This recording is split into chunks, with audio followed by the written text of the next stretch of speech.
السلام عليكم ورحمة الله، كيف حالكم أصدقائي؟ في هذا الفيديو سنتعرف على إصابة اللاعب الجزائري الأهلاوي رياض بودبوز، ولكن قبل أن نبدأ فضلا من حضراتكم الإعجاب بالفيديو والاشتراك في القناة.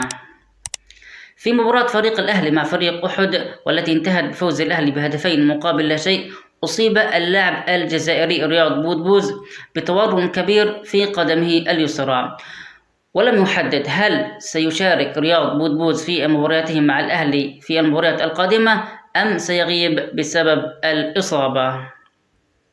تعلمون أصدقائي أن رياض له دور كبير ودور فعال مع الأهلي السعودي، خاصة في مبارياته الماضية التي حقق فيها الأهلي الفوز، فبإذن الله تعالى يتعافى رياض ويلحق بالمباريات القادمة.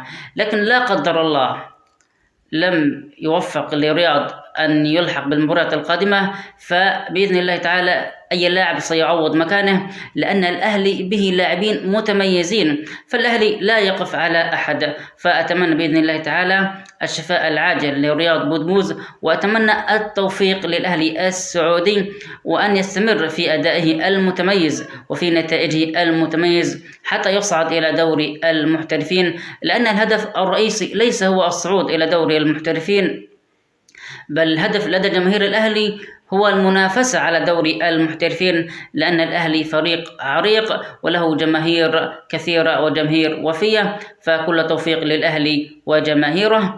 أصدقائي لا تنسوا الاشتراك في القناة وتفعيل زر الجرس حتى يصلكم مني كل جديد، والسلام عليكم ورحمة الله وبركاته.